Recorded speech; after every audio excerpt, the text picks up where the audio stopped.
We welcome you to another edition of Snap the Pigskin. I'm Noah Clark, joined by Kedrick Stumbris. Also having a special guest on for us today is Nick Bruzewitz of iHeartRadio's 1070 The Game.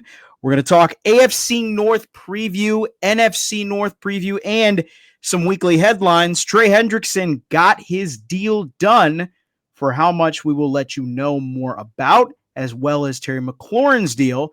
We'll let you know more about that. But, Kedrick, good to see you. Nick, great to have you on the show today.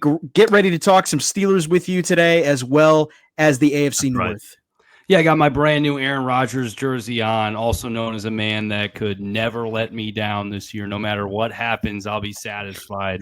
I've been on the record saying that before. Kedrick thinks that that's funny. I think it's an honest opinion. It was by far the most entertaining part of Wisconsin Badgers spring football, was hearing a Nick Bruzewitz quote there that he will never have a bad thing to say about Aaron Rodgers if he were to sign with his favorite football team, and sign with his favorite football team. Aaron Rodgers did. So I am looking forward to hear Nick never say a negative thing about Aaron Rodgers through 17 weeks of football. All right, Nick. So here's how it's going to go for our AFC North preview. We've got three choices for you, three categories: touchdown, turnover, and trick play. Touchdown, something positive. Trick play, something negative, something bad you don't like. Trick play, something surprising, something that catches your eye. What is this one player? Other stuff going on, from this team. That's your trick play. The trick play there was that Noah said trick play twice when he meant to say turnover the first time. Okay, I understood. Yes, I understood that. I stumbled through my words there. It's okay. It happened. Yeah. So we're gonna go through the AFC North. We're gonna cover Pittsburgh Steelers all the way down to Ravens, Browns, and Bengals. And we'll actually get started with your team here to begin, the Pittsburgh Steelers, because they did have themselves quite the offseason. They made a ton of signings. Obviously, the big one, signing Aaron Rodgers to a nice contract signing to fill their need at quarterback. They kind of waited through the entire draft process and most of the first part of free agency before making that signing of Aaron Rodgers. Now, here he is in Pittsburgh. The Steelers, with this, could be very interesting. It also could end very badly. But Nick, Kedrick, this should be a fun year to watch for Pittsburgh. Nick, I'm going to start with you for Pittsburgh. Touchdown. What are your positives from the Pittsburgh Steelers here? What's your touchdown from Pittsburgh here? Well, I'll say this. A team that typically operates a lot like the Green Bay Packers draft. They draft well. They almost draft the same positions well, though I'd say that the Steelers' track record defensively is better. But the Packers' track record with offensive linemen is better. But they both draft wide receivers well, which is what they've been doing. George Pickens is gone. So I'd say my touchdown is DK Metcalf, and pair that with a guy you've already mentioned is Aaron Rodgers. I mean, there's no doubt about it that at the quarterback, wide receiver one spot, they're better. I think it's marginal potentially from George Pickens, who I think is a great player, to DK Metcalf, who's a proven great player. But it's obvious at quarterback that they've gotten better. Russell Wilson was one of those guys last year that the expectation was, could he potentially be a stopgap quarterback? And I think people fell in love with the early results from him, which were wins. They'll forget they lost their last 5 games of the regular season, and they went into the postseason with a loss as well. So that's my touchdown. I'd say Aaron Rodgers, DK Metcalf, for the first time since AB, probably since Big Ben and AB, and a healthy Big Ben, that is. They have a tandem at quarterback and wide receiver that you can be inspired by. Kedrick, what's your touchdown here for Pittsburgh? Because Aaron Rodgers, with the signing, not only that, too, I forgot to even mention this, TJ Watt also got extended here as well, too. 3 years, a 3-year extension. So that's a big plus for Pittsburgh as well. But Kedrick, what's your touchdown here for Pittsburgh coming into this season? I went to the opposite side of the ball. I really, really love the ad of Darius Slay in the secondary. I think this obviously got a lot of pub alongside the DK Metcalf deal, but I think it's, a 1-year deal for a veteran who was a cap casualty in Philly. I think there's pretty low downside here with a lot of upside in returning a guy who's been named to 6 of the last 8 Pro Bowls. Even if you don't get a ton out of him, don't have to pay him too much money. And if he hits his ceiling, that's just incredible for already one of the best defensive units in the league. Yeah, their defense right now, including Darius Slay, they already have Deshaun Elliott, Juan Thornhill, and they have Joey Porter Jr. and the addition of Jalen Ramsey that they also got via trade. My touchdown here for this is just going to be they got Aaron Rodgers. They got a quarterback that I think is better than the quarterbacks that they've had in the past after Big Ben. This is a guy who has been in his won games, simply just by his talent alone. And you look at this Steelers team, even too, with the addition of DK Metcalf, Aaron Rodgers really just is the headline of that team out in front. So just overall, great signing by Pittsburgh because they needed a quarterback. Waiting that long, I don't think was the best way of doing it, but that's how Aaron Rodgers is. That's just how his personality is. He messes with teams as well. I think they had an understanding for a long time that Aaron would be there, but of course it was a little dramatic, but that's okay. That's all right. Yeah. Turnover now, Nick. What is your turnover for this Pittsburgh Steelers team? I'd say the offensive line is a major question mark. I don't know if they have a left tackle. I'm not sure if they have a right tackle. I know Frazier at center is going to get the job done, but for Aaron, who needs a healthy pocket to be as productive as possible. For Aaron, you're on a first name basis now. For A-Rod, for the chosen one, for name it, name any positive nickname. My hero, he's going to need a healthy pocket. So I would say Broderick Jones and Troy Fontenot are going to be guys that you have to figure out if they're going to be those guys at the tackle position. Yeah, offensive line does not look really strong this year. They didn't really kind of improve on the offensive line. They didn't really add anybody either. So that's another big issue. Kedrick, your thoughts, turnover. What's the turnover for the black and gold? I know Nick mentioned it was kind of a replacement level move with the DK Metcalf, George Pickens swapperoo here. I think trading away George Pickens is the wrong move for that offense. I know there's only so much food and however many mouths to go around, but I think, DK, I think becomes an instant receiving threat. I don't think that's controversial to say. And yes, I understand the philosophy. As Nick mentioned, this was in the back of my mind, actually, when I was making my notes for this. Nick mentioned the Packers and the Steelers kind of operate the same way. The move at getting out from underneath the Pickens potential extension looming and trading him away felt very Packersy to me in that sense. And so that's why you trade him away.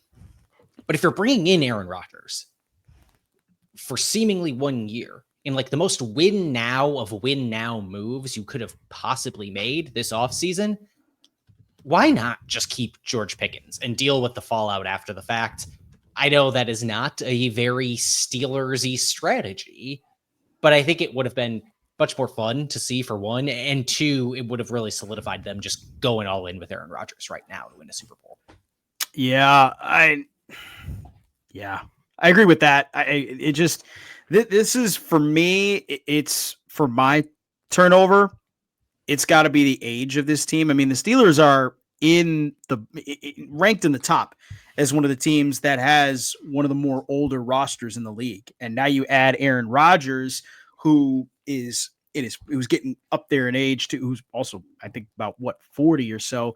42. So yeah, he's getting there. Mm-hmm. Yeah. So that just adds even another added piece in terms of age. I mean, if you look at this roster too for Pittsburgh, if you look at it from a sense of, well, 5 years ago, this roster would have been stacked. Looking at it now, it looks like a roster that really is just banking on these guys' talents to really see if they, can fit well. And this Steelers defense does a really good job of that. I mean, Jalen Ramsey isn't like a top 5, top 10 corner, but he can still make you some plays. I just am more concerned about with the age of Pittsburgh. Is it going to be a problem? Is it going to catch up to them? And is it going to be something where injuries start to become a factor towards the middle point, end point of the season, maybe even the beginning point of the season? Because even with that age, their father time's still coming. And on top of that too, injuries also are coming. So I'm curious, this is a very old team in Pittsburgh. They do have experience, yes, but do they have the talent to kind of get it done? That's another question in my mind. Right. Yeah, I think age is an important factor. I would say for teams that are projecting for long-term success or lack thereof. I think that the idea in Pittsburgh is if they can just put together one season here and get over the hump and win a playoff game for the first time since 2016. Obviously, their goal is to win a Super Bowl. I don't think they're too worried about the future as it stands. I'm a pro sports fan first, and one season at a time in these leagues is kind of how it works. There's going to be someone from the AFC that makes the Super Bowl, and it's not the Chiefs at some point. Can they be the one season that it's not? And we look back and we say, similar to when Tom was down in 2008 and another team advanced to the Super Bowl when the Patriots are in the midst of their run. But my trick play, because I know I got a little bit of a time constraint here, my trick play is the 0-4 personnel that the Steelers have run out there, the 0 running backs, 4 tight ends that they've gone out there with in practice so far in training camp. That's my pick because you got Pat Freiermuth, you got Darnell Washington, you got Jonnu Smith, who they traded for, a favorite of Arthur Smith, the offensive coordinator, and you got Cam Hayward's younger brother, Connor Hayward. Hey, they're going to all make the roster. You're going to have 4 tight ends, and they're all going to have roles. Hayward, a little bit more of a fullback.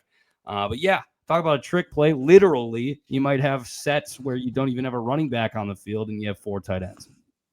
That is kind of funny, too. I forgot about that. They also added Donald Parham, too. As well, if I'm looking. Might as well. The wide receivers room is a lot of unproven guys in DK Metcalf, so let's see if they can get creative there. Kedrick, what's your trick play here for Pittsburgh? I mean, I don't know that we need to beat the dead horse here, but mine's Aaron Rodgers. You bring him in, lowest average annual value of a contract that he's signed since his first extension in Green Bay for a guy in his age 42 season. He hasn't been at his very best this past year, but he was still a small tick above Russell Wilson in some of these stats. Aaron Rodgers was 19th last year in EPA per play, but Russell Wilson was 21st, and Aaron Rodgers was 24th in the league last year in success rate, but Russ was 26th. So at the very worst, I don't think you're getting worse at QB, and I think there's more upside there. I think this team's ceiling is probably Aaron Rodgers determinate, which fair. I can't believe we're saying in 2025. Top 5 quarterback all time. It's good. It's a good. He is insane. A peak Aaron Rodgers is still insane. Right. I think we are far past peak Aaron Rodgers, but that defense can probably get you pretty far. You wish there was more of a running game, as Nick alluded to here. That's right. We won't even mention the running game. That's Aaron Rodgers is good enough. James Starks went to the Super Bowl with Aaron Rodgers. That is true. Different yes. Rodgers, and Starks is a good player, but let's be real. Yeah, very, very different circumstances, but also on the backs of very good defenses. So. True. Sheesh. Yeah. Aaron Rodgers, I think it's the same thing, Kedrick, for me. It's Aaron Rodgers. I mean, even like it's more of the playing, not only the playing side, but just how are they going to deal with Aaron Rodgers as a person if things get bad? Like, yeah, like, I mean, because you look at the Jets, like how it ended with the Jets and how frustrating it was with New York and how much stuff was being said in the media from him about the Jets. Like, could that spill over into the Steelers if they don't have a winning season, if they're not a playoff team? Like, then you really have a dilemma, because then Tomlin's winning season streak is very much on the line, which that would be something to behold. Season streak. Non-losing season. There you go. Yeah, they haven't had winning records every year. They've been 8-8 in the past. Yeah. So Pittsburgh, very interesting stuff. Let's go to the next team, the Cleveland Browns. And man, Kedrick, we've talked about Cleveland on our show multiple times. We've talked about how bizarre this quarterback carousel has been. This quarterback room has been for Cleveland. But besides the quarterback room, this team is pretty good. I mean, their defense really stellar. They still have Myles Garrett there. They, have a really good defensive group. Now, on the offensive side, still a good offensive group.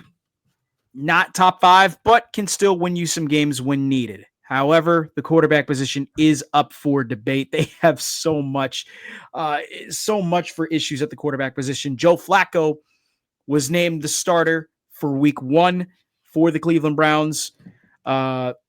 I hope that's anybody's touchdown here on this show, but I doubt it. Nope. So, Nick, I'll ask you, what's your touchdown here for Cleveland? I think that similar to a circus with at least one good act, they have Myles Garrett and a head coach that's capable. So there'll be reason to come out to believe in this group in some aspects of it. I think like the 4 spots that people typically unanimously agree are like the spots you need to have to be a championship contender are quarterback, dynamic playmaker, I'll say wide receiver, left tackle, and a pass rusher. They got one. They got Garrett and the defense. I'm not overly confident in Jerry Jeudy repeating what he did last year. I think Jameis Winston was a huge part of that. They don't have a quarterback. I don't think they have a franchise quarterback on their roster right now still. And left tackle is a question mark with Jedrick Wills done. So whatever. Browns will suck. That's new. Not. Kedrick, your thoughts on this? I do think Myles Garrett is the touchdown here. Like, not only did they sign him to a huge extension, of course, they also bolstered the depth on that defense, which was already 3rd in the league in pressure rate a season ago. They're still going to have a great defense. And hey, if Pittsburgh doesn't have an offensive line, that might be an issue for them. I really like drafting defensive tackle Mason Graham out of Michigan. I think he could become a menace really quickly. Malik Collins comes in at D tackle after his brief stint at San Francisco. For a defense that wasn't fantastic as an overall unit in 2024, their front, I think, is still going to be really, really good. Yeah. The defensive side for me, obviously very high on the Browns. You look at it under Jim Schwartz, they've been in the top 5 in total defense the last few seasons. So I really like what they've done on the defensive side. It's just now trying to get it moving to the offensive side. And you look at, the addition of Mason Graham. That is a big pickup that they can get on the inside to help out with that interior pressure, along with the outside of Myles Garrett. And also on top of that, too, adding Joe Tryon-Shoyinka from the Bucs, another good addition. I like the defense here, and especially too, I like that front 4, like you said, Kedrick. This is a team that if they want to get after you, they'll get after you with their front 4, and they will do it relentlessly. And for any task. So, turnover. Nick, what is your turnover here from the Cleveland Browns? I think it's pretty obvious what the turnover is in this on this team. Well, I might go off the beaten path here, and I might say Quinshon Judkins. That's right. Cleveland, hey, he's floating the idea. At least my guy Going back to Bryman, college. joking, said that he might go back to college. I think that they missed there. I think he's a great player, but I think that they could go without an additional distraction. If I can give a game ball to anybody just for, blanks and giggles, the reporter who asked Myles Garrett what it's like to be driving at 100+ miles an hour. Great question. There are a bunch of distractions. It's a tough break. Cleveland is just kind of destined to be that group. I don't really have anything that's a turnover in a sense because their roster typically in their turnout from a win-loss perspective is a turnover. But I'd say Quinshon Judkins because they could have avoided not having another head case potentially. That was a little brutal. A distraction. Who knows? Charges have been dropped. Kedrick, your thoughts on this turnover for the Browns? I don't know how to make a transition easily into something this somber. But for me, it's Jeremiah Owusu-Koramoah, who, after he gets hospitalized following a collision last year with Derrick Henry, he ends up out for that entire season, and he remains out for this entire season in 2025. I mean, a Pro Bowler in 2023, and just everything downhill in terms of football for him since then. It's just a reminder for how dangerous of a game football is. And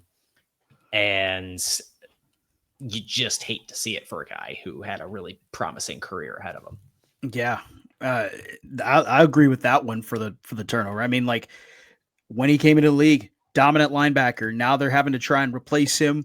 They added Jerome Baker and they added Devin Bush, but still not. Those aren't two guys that can replace the production of Jeremiah Owusu-Koramoah. I mean, just phenomenal sideline to sideline linebacker, very good in coverage.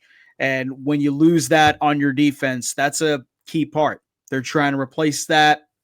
I don't think they're going to find anybody better than what they just had on the field. So, yeah, I agree with that turnover in the sense. Trick play here. Nick, what is your trick play for the Cleveland Browns here? David Njoku, I think he has a chance to have one of the better seasons in all of the NFL at that position. He might be the best tight end in the division. Mark Andrews kind of has carried that based off of pedigree in years past, but Njoku was really good down the stretch last year. He's going to get paired with a veteran quarterback that's not much for scrambling, so he's going to be looking at short intermediate routes, and that's our guy, David Njoku. And then if they do go to a rookie, they often say, who's the rookie's best friend? Your tight end. So David Njoku could have a breakout season if he can stay healthy in a sense. He showed a lot last year and what was a really good year. But I don't know. Maybe he has a huge season this year and surprises some folks.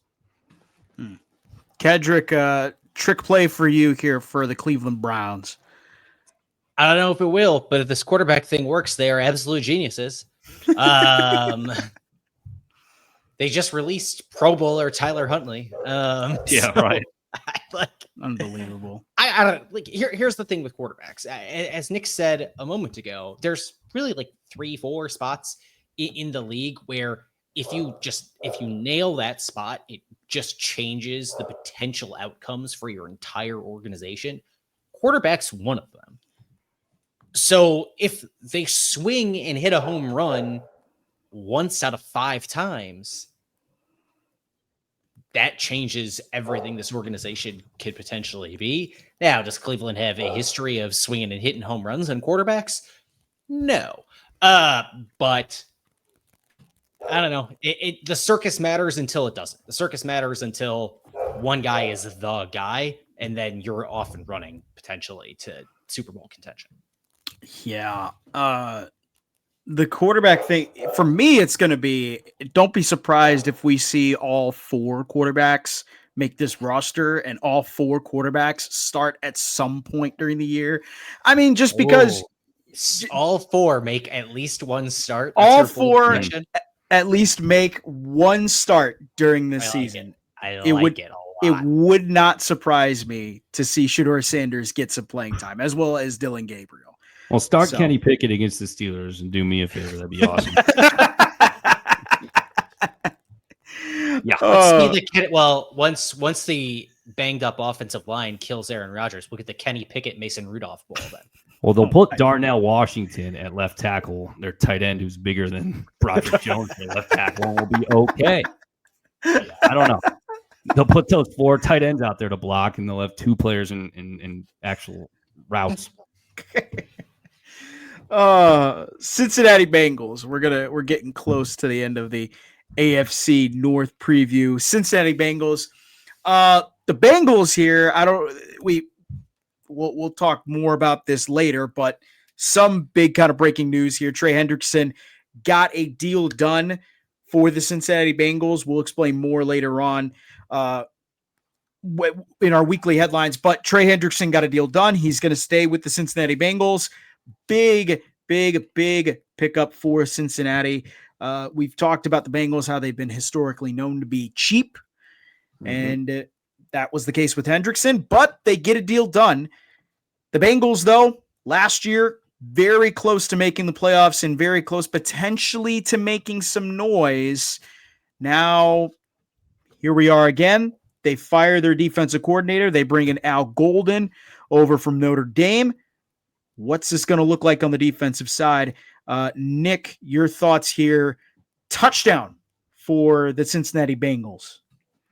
I think it's pretty easily stated that they have the best quarterback and wide receiver duo in the NFL, right? When you consider quarterback and then 2 wide receivers, I should say. Quarterback, wide receiver duo is a different conversation, but they're in that conversation.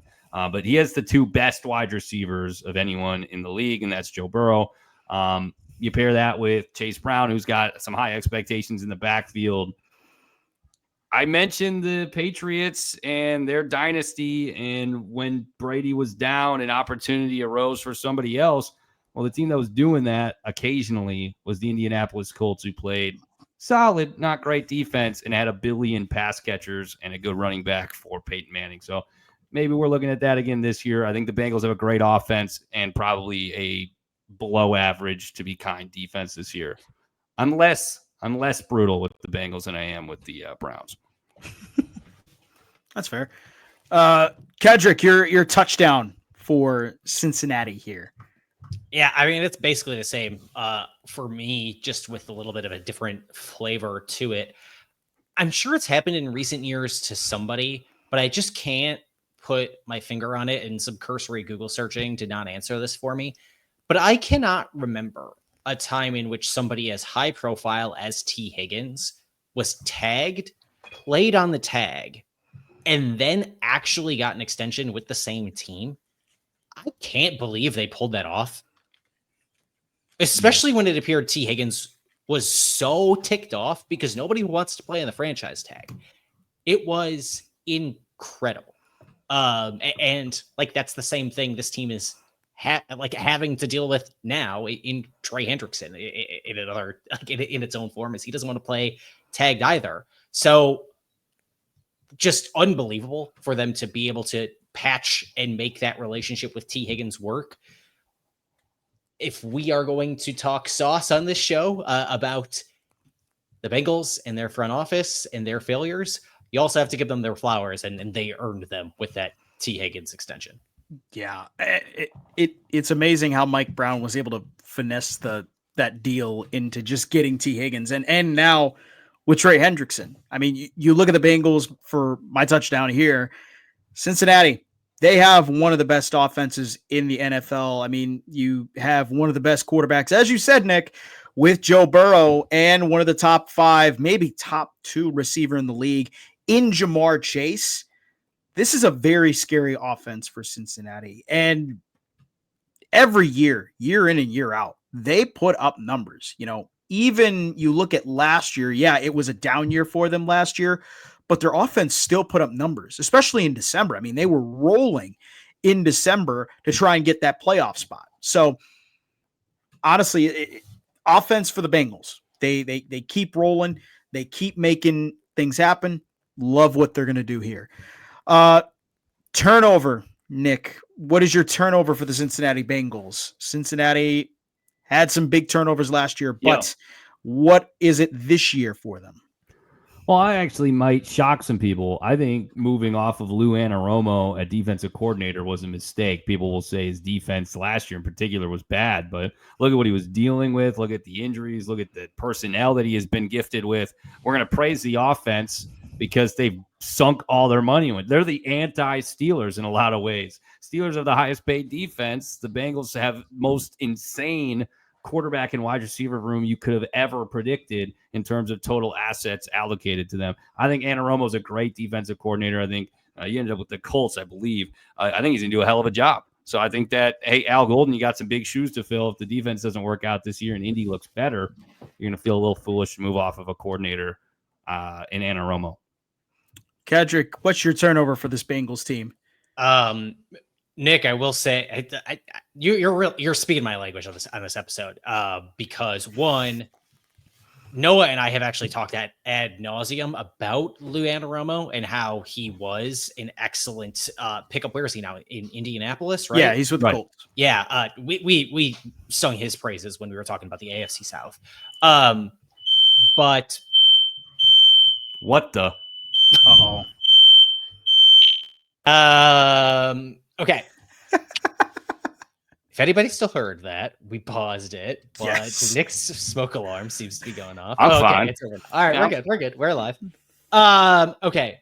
My turnover was apparently I wrote this yesterday before the Trey Hendrickson. Nice. Because I put that it's not just losing Trey Hendrickson, but it's also losing a guy like Sam Hubbard retiring on the edge and losing his limited production on that defense that, like Nick mentioned, didn't have a lot of talent to begin with. Hard to see how that side of the ball gets stops. I guess punt on that and Control-C, Control-V that into next year's preview, because I can't imagine I'll be feeling very differently about the defense then. Yeah, I completely forgot about Sam Hubbard retiring. So I got to pick the obvious one. It's that offensive line for Cincinnati. I mean, it's so obvious. They're so bad. Their O-line is just terrible. And if you didn't watch the preseason game when the Bengals played the Commanders and you saw Joe Burrow running for his life, I mean, while Cincinnati has a great offense, the weakness of that team is that offensive line. And they somehow still have not been able to find a way to fix it, and they're reaching Andrew Luck levels of bad. It is terrible how the Bengals are handling this. So O-line for me, it just they got to figure a solution out for it, and they still haven't yet for Cincinnati. And Nick, your trick play for Cincinnati, because man, after hearing you both on the same page, I feel like you both are going to be on the same page for this one too. Yeah, I don't know. Evan McPherson is mine. How about that? Last year they lost some games because the kicker couldn't finish it, right? They lost a battle with Lamar Jackson that went into the overtime, and McPherson missed the game winner. I think that they need to be fundamentally sound in special teams to probably make up for a defense that's not going to be good. And if they can't make field goals, if they can't finish off the drives, if they can't score points on nearly every possession offensively, you're probably going to look a lot like last year where you score 30 plus and lose more often than you win. So Evan McPherson, how about that for a trick play? It's a good one. Kedrick. Shock the world. Yeah. Kedrick, do you have a kicker related theory there? No, I don't. But Nick a minute ago talking about how the Bengals really build their team differently than what the Steelers have done thus far. It's the Bengals are swimming upstream against basically all of the winning trends in the NFL. The most successful teams over the past few seasons have been run heavy and have elevated their defenses. Think Philly, think Baltimore, San Francisco. The Chiefs defense was arguably the better unit of the two last year. Meanwhile, Cincinnati is betting on an upside strategy of throw everything into the passing game and nothing else. I think it doesn't make a ton of sense. I've said before on this show that, and I now to date still feel pretty vindicated by the take that their one Super Bowl appearance is like the biggest fluke in recent like NFL deep postseason run memory. And I think if you just look at how they have done in the past few seasons, you quickly realize like that's a little bit of an aberration. In 2021 and 2022, Cincinnati reached the AFC title game, but those are the only 2 years of the past 9 that they finished in the top half of the division. In 7 of the last 9 seasons, Cincinnati has finished in the bottom half of the division. The other 2, they made the AFC title game, which is bonkers. And so 4 of the last 9 seasons, Cincinnati has finished last in the division. They don't have to worry about it this year, but you know, true. The Steelers will get that for them. Whoa, come on!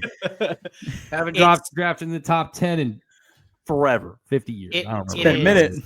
It is incredibly strange to see what Cincinnati has been doing over the last decade. Yes, their teams have been better in recent years. They had those like pre-AFC title game appearance teams, but they're not smashing that ceiling of the top half of the AFC North anywhere near consistently enough. They made the playoffs 6 times in 14 years with Marvin Lewis, and they didn't win a playoff game. I mean, yeah. Wasn't that was a streak there? Right. It wasn't that. Well, it's mediocrity, and that's what the Steelers have slumped into. So I'm hoping to kind of get back out of that. But yeah, it'll be interesting.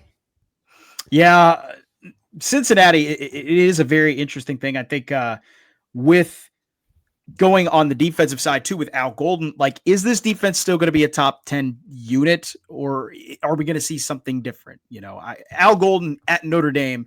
Phenomenal job with what he did as a DC there. Can he do that with Cincinnati? We've seen now more recently college coaches go from college to the NFL and has success, a la Jeff Hafley. Can we see this same success with Al Golden? That is my question mark, and I'll leave it with a grain of salt. Baltimore Ravens. Now we jump to the last team, the Baltimore Ravens. Baltimore has maybe one of, if not the best quarterback in this division in Lamar Jackson. And they were a catch away from going to the AFC Championship game. Now here they are, and man, Baltimore yet again trying to knock on that door of getting to a Super Bowl, which would be the 3rd in this team's history of winning a Super Bowl championship. So, Nick, what is your touchdown here for the Baltimore Ravens? Touchdown is that they're far and away the best team in the division, which, if you can essentially, barring injury, punch yourself a ticket to the postseason, you're feeling pretty good about yourself, and you've already highlighted it. Lamar Jackson is the most dynamic player, not just quarterback, in all of the National Football League. And you have a unicorn in-house. I think that is something special. Teams will wait generations. Teams like the Bears will never even have a functional franchise quarterback. And you have the best player in the league. I think this is Shohei Ohtani level to mix sports with what he does. And if you truly felt like you could be unbiased and voter fatigue didn't exist, he'd be the MVP every single season. So uphill battle for Nick, the this is me. This is me. Nick is all over me. I love this. You two are just on a wavelength right now. That's quite the touchdown to have that guy. Is Kedrick your touchdown for this? I don't even know why I need to be here. Like Nick's ball takes are legitimately like the same takes I feel like I'm saying on the show. Elite ball knower. Truly. To me, it's the ground raid. Oft-cited tactic on this show, the ground raid. The Derrick Henry extension. Fullback Patrick Ricard gets a 1-year deal. And they use Ricard a lot. He played around 40% of snaps last year for a team that ran the ball the second most often in the league. And yeah, some of that, how often you run it, is game script. But even accounting for that, if you are defenses going against this Baltimore offense and you know Baltimore wants to run the ball, it doesn't matter because they have the most yards per rush in the league at 5.8. And yeah, I'm sure a good chunk of those are Lamar Jackson just running whenever he wants to. But like it's part of the offense. Like you don't lose points just because your quarterback's awesome. Yeah, love everything they do on the ground in Baltimore. Birds stay with clipped wings. Ooh, I like that saying. Baltimore for me, obviously, this team is just stacked. I mean, this team last year, I think in terms of roster building, had the best roster in all of football, right behind second best roster in all of football, right behind the Eagles. You look at this roster this year, they have the best roster in the National Football League, maybe second best, right behind the Eagles again. And I like the fact that a lot of people have them ranked right now as one of the top teams to make the Super Bowl. You also look at this team, their wide receiving core has got a lot better. Back when Lamar first came in here, their wide receiving core was worse. Now it's gotten a lot better. Their O-line has got a lot better because earlier before it was worse, and their defense has gotten a lot better before it had gotten a lot worse. And obviously the big pickup for defense, Jair Alexander from Green Bay, solid pickup. Will he be healthy in the secondary? Who knows? But this Ravens team overall, for me, my touchdown is they're just complete this year on both sides of the ball. So turnover here, Nick. What is your turnover for the Baltimore Ravens? How about this? I'm going to say cornerback because I don't believe Jair Alexander will be effective in Baltimore. And I think Marlon Humphrey is aging, not necessarily someone you can rely on in the same level. And Nate Wiggins is your other starting cornerback who showed a lot last year. I have no clue what they're going to do. They're probably going to be in a lot of high-scoring games because their offense is going to put up plenty of points themselves. They'll be facing a lot of passing attack, I should say. Maybe not high-scoring games because if the secondary is good, they'll stop the opponent. But there's going to be a lot of passing from the opposition. And I have a belief that their secondary is not that good. Last year, they moved around Kyle Hamilton, and they were terrible. And then they moved him back to where he had been previously, and they were elite. So maybe they'll go back to being terrible. A little bit of wishful thinking there. I do want the Steelers to win the division, but it's incredibly hard to project how Baltimore could fail with what they currently have in-house. Kedrick, what's your turnover here for Baltimore? What is my turnover for Baltimore? Is there one? This team's good. Justin Tucker, massage. Start there. He's not there anymore. So touchdown for the organization on that one. Actually, my turnover is the same as it was last year.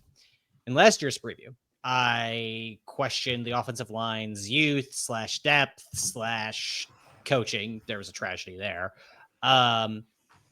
They lost 3 starters on the offensive line last season. And now, frankly, that unit stood up a lot better than I anticipated a season ago.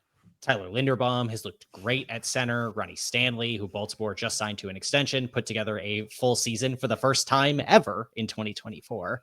But he's played more games the past 2 seasons than at any point in time since 2017, 2018 seasons.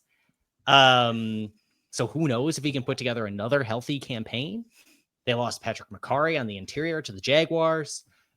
For a team that wants to run the ball as much as it does, I think they are relying on a little bit of popsicle sticks and glitter to hold the offensive line together again for a second year in a row. And maybe just your skill talent outplays your offensive line questions. Certainly could be the case. But I will have the small question mark in the back of my head until I see it. Yeah. Looking at from the Baltimore Ravens, looking at Baltimore, the offensive line pieces, losing Josh Jones and Patrick McCarry, those are 2 tough losses. Honestly, for me, if I'm Baltimore, it's just going to be, can this secondary stay healthy? I mean, already, along with mentioning Jair Alexander, he's a top 5 corner in this league, but it's only when he's healthy. And right now he's not healthy. You also look too, Kyle Hamilton's been beat up a couple times. Nate Wiggins has been beat up a couple times. This secondary needs to stay healthy enough to compete for a division title and compete to go win the AFC. And the issue has been their secondary has not been healthy the last few years. Can they stay healthy? That's the big question, but that's my turnover with them, is that secondary. Turnover, touchdown, now to trick play. Nick, what is your trick play here for the Baltimore Ravens? I'm going to worry until I see if I try being unbiased, from an outsider's perspective, the pass catchers. You see Isaiah Likely's out with a broken bone in his foot. There's no doubt about it. He's the more dynamic and I think impressive tight end now. Mark Andrews was elite. He deserves every accolade he's earned. There's a tough break with the drop versus the Bills last year. He obviously replays that in his head over and over again, but he's an aging tight end who is certainly lesser than what he used to be. DeAndre Hopkins, their offseason addition in the wide receiver room, is an aging vet who is certainly lesser than he used to be. Rashad Bateman last year proved to be a different player than many had panned him to be, but is he a flash in the pan? Is he MVS had some good years? Not much since. Is he that type of player where one season the stars aligned? Zay Flowers is not going to be your prototypical wide receiver one who you can trust in every aspect of the game. He's uber talented and he's going to be a great player. But he's not winning 50-50 balls. He's not going to be the guy that you can truly rely on like you would with the Justin Jefferson, Jamar Chase, guys that are considered true number ones. So I think the pass catchers are the question. But when you essentially have two of the top 4 running backs in the NFL in your backfield with Lamar Jackson and Derrick Henry, you can overcome a lot of that if you don't have the elite of elite at wide receiver. Yeah, I mean, the wide receiving core is interesting. I don't want to put you on blast because you just highlighted that you thought it got better, which it probably did, but it probably did. I mean, looking at the depth, I mean, you look at it in recent years, like their wide receiving core was bad. I mean, you look at it before, they didn't have Zay Flowers. All they really had was Rashad Bateman, and that was pretty much it. That was your go-to. Now you have guys like Zay Flowers, Tylan Wallace. You have pieces on this wide receiving core now for the Ravens that can go out and play well. And on top of that, you have Mark Andrews as your pass catching tight end. So I do see where you're coming from here because, yeah, they've never had a number 1 wide receiver.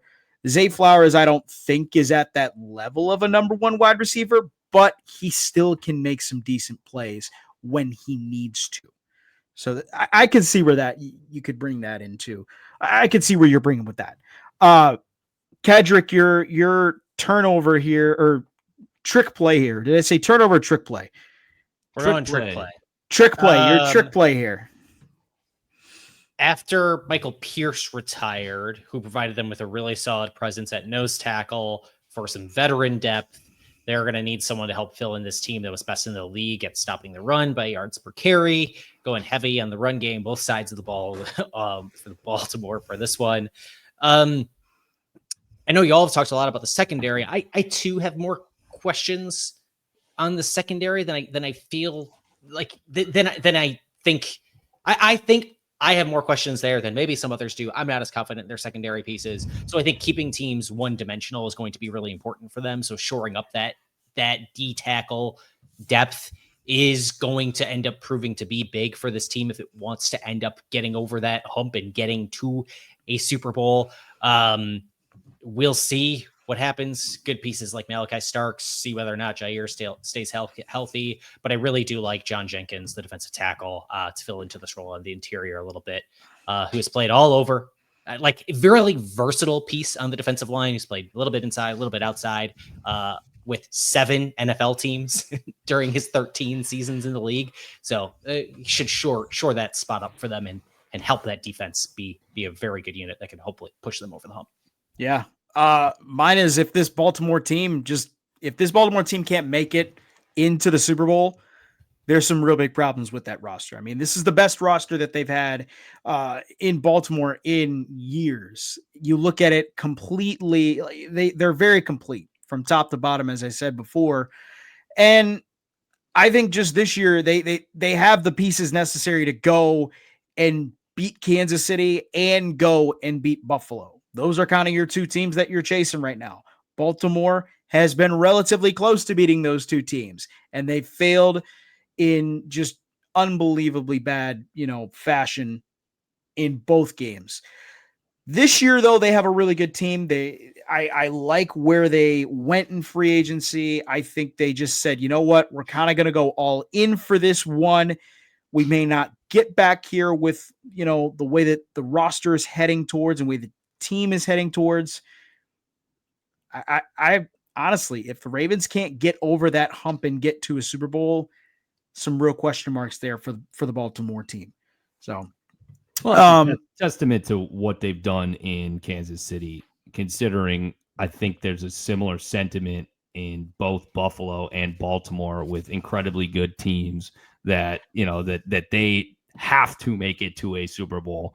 Some point, maybe it'll be like the Jaguars. Maybe the playoffs will come around and the Jags will knock off the Chiefs, and then the Bills and the Ravens will have a runway clear ahead of them. There is a boogeyman in Kansas City, and his name is Patrick Mahomes and Andy Reid. Let's say it's two guys. There are two boogeymen.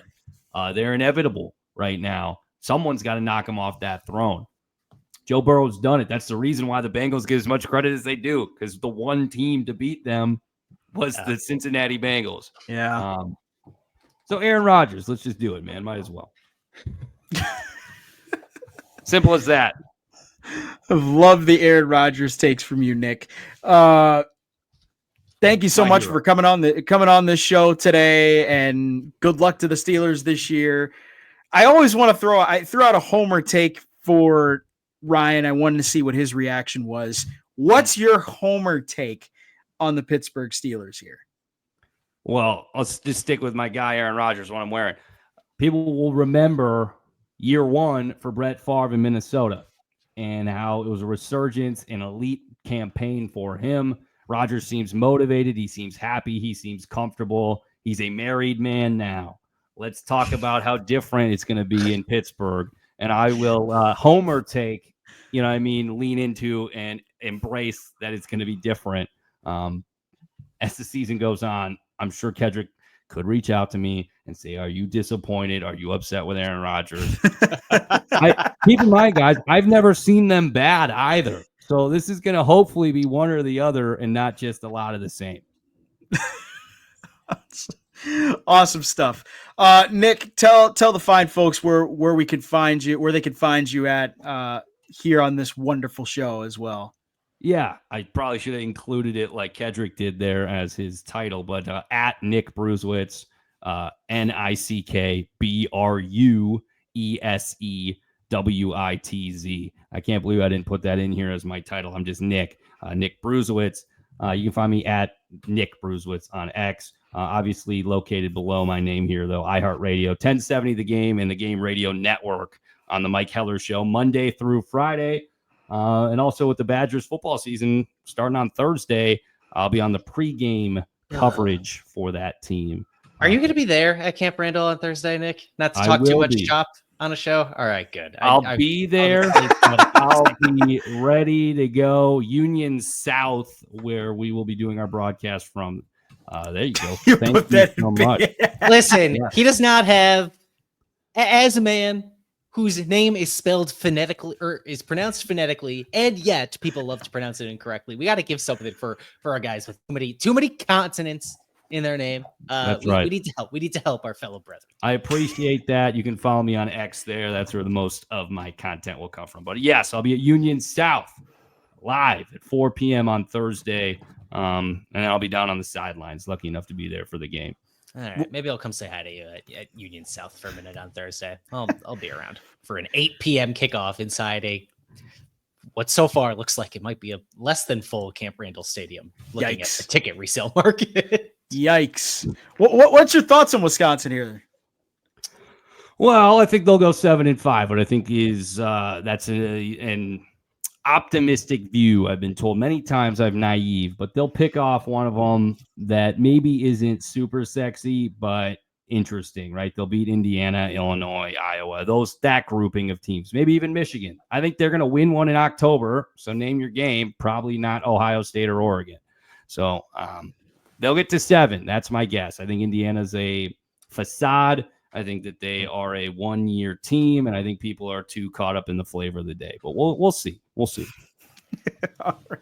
It's great having you on the show, Nick, and you are more than welcome to come back on at any time. I appreciate it. Not often do I get the opportunity to talk about the Steelers in a media setting. A lot of time on the Packers. I know that's the direction you guys are going next. But yeah, Pittsburgh Steelers, they're good. End of quote. I think they're going to be one of the most fun teams in the league to watch. Yes, personally, as long as Aaron stays healthy. I am looking for it. No, I want to see 17 games, Mason Rudolph. I am very much looking forward to watching more Steelers football this season. So you'll have someone else in there. Yeah, you appreciate it because you play for the team, right? That's right. We appreciate you. All right, Nick. See you later. See ya. Bye, Nick. All right. So moving on, continuing on. That was fun having Nick on the show here. Former WSUM alum as well, too. He's not a former. We're not former. He's a WSUM alum. I said both in the same. Yeah, that was fun covering the dishonorably AFC North. Discharged from WSUM. That's a new one I've not heard. Former alum. Stripped away the degree.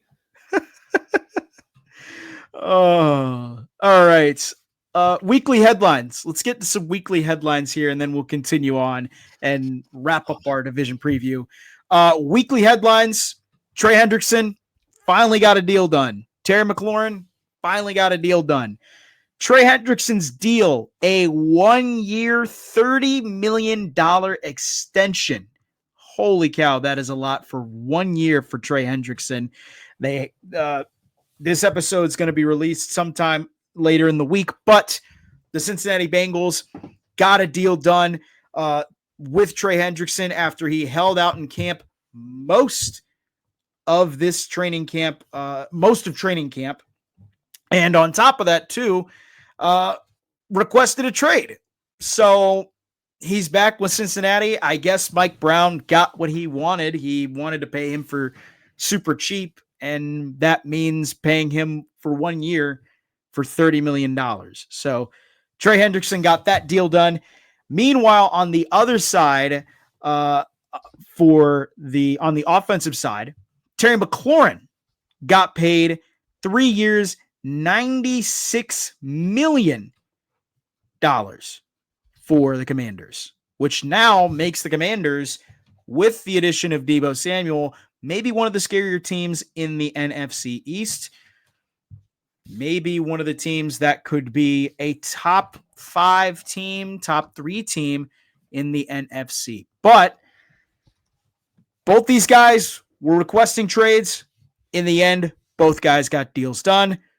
Kedrick, it's huge stuff, because we were all thinking that Trey Hendrickson was probably going to go to a different team. And we thought Terry McLaurin, well, actually not with Terry McLaurin, but we thought Trey Hendrickson was going to get traded. Turns out that wasn't the case. And on top of that, too, he gets paid. Same with Terry McLaurin. Yeah, I mean, the Trey Hendrickson deal is a really weird deal where they just want him on the team enough this year that they're willing to potentially let him walk away with nothing in return later on. I don't totally get that. The Terry McLaurin thing. Look, I think I'm done taking any trade requests seriously in the league at this point, because after the last 2 seasons, it just feels like these get resolved more often than not. Teams are stronger in the NFL than they are necessarily in the NBA. It's felt like there was a pendulum swinging at a certain point where individual players were more willing to make trade requests, but it just seems like teams themselves have clamped down and said, no, like come back to the table. We're going to get you some money. Like this will happen, but you might not get everything you want. And I think this overall says more about the state of the league than it does about any of these individual contracts, just in the sense that the pendulum has swung back just a little bit in terms of team control. Which it's clearly obvious here. I mean, that was the case for a long time. I mean, where did it even start at? Like, I don't even know where you could begin with where that Khalil whole Mack. thing. Okay, yeah, I could see that, but that one worked. Like, well, which time was when he was with the Raiders or after the Raiders? When he was with the Bears and then he, I think, got traded again. Right. I don't know. Because I mean, like that one, he did get traded. That one's one where the player actually got traded. Right. But, well, you mean, when did it start coming back around? Is that what you're saying? Yeah. Like when did it start coming back around that like players wanted to think more of themselves and wanted to get paid more? Yeah, I'm saying Khalil Mack. Oh, yes. But that one worked though. That doesn't mean that's not where it started. Okay, yeah. I see. I see what you're saying. Like, I might be confusing myself on this, but now your thought with the team first thing, like when did that start happening? Okay, that's not what you asked. I know. Well, I asked that first, then I was like, Khalil Mack got traded. Well, now let's ask the other question that I was going to ask. I think it's last year. And I think the T. Higgins saga, the CeeDee Lamb saga, the Dak saga, and all of these guys are still with the same teams. And maybe there is some special sauce to how the Bengals and the Cowboys were the first ones to pull this off. But ultimately, in the last 12, 13 months, we've seen these teams seemingly take a little bit more control in these negotiations since players swung the pendulum the opposite way for a while. And it's worked. I mean, the Bengals, like we have said, like both of us even have said, Mike Brown's historically cheap. He's known for being cheap, but somehow he still comes out on top with this. I mean, like he didn't have to pay multiple years for Trey Hendrickson. Instead, he pays for 1 year, but it's like a lot. I mean, which that's another thing too. That's a whole nother thing. Like I don't think I've ever seen a player get paid 1 year for so much money just to stay there. Like I've never seen that before happen. Like, have you seen that? Like, cause there's never, I don't think in the history of the NFL, we've seen a player just take a 1 year, 30, like a 1 year. Definitely weird. It's weird. Yeah. I don't remember something like this happening before either. Yeah. It's like I guess we better win a Super Bowl right now move, which is weird for the Bengals. But 30 million, like you're really risking 30 million on Trey Hendrickson, hoping that it pans out. Yep. Huh. Okay. Terry McLaurin though, that's a different story as well. He got that deal done with the Washington Commanders. I think Terry McLaurin, rightfully so, should have been paid a long time ago because he's been one of the more underrated receivers in the league.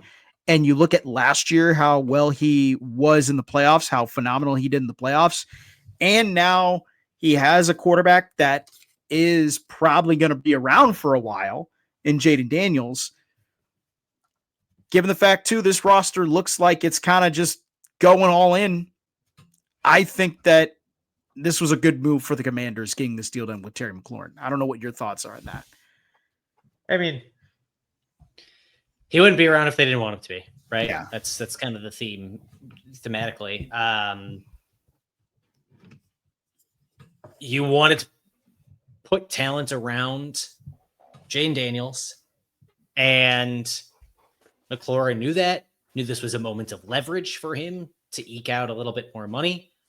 And if the goal wasn't necessarily to be traded, but the goal was to make money, McLaurin absolutely succeeded here. I think it makes sense to try to put pressure on the Commanders to get the deal done by making a public trade request.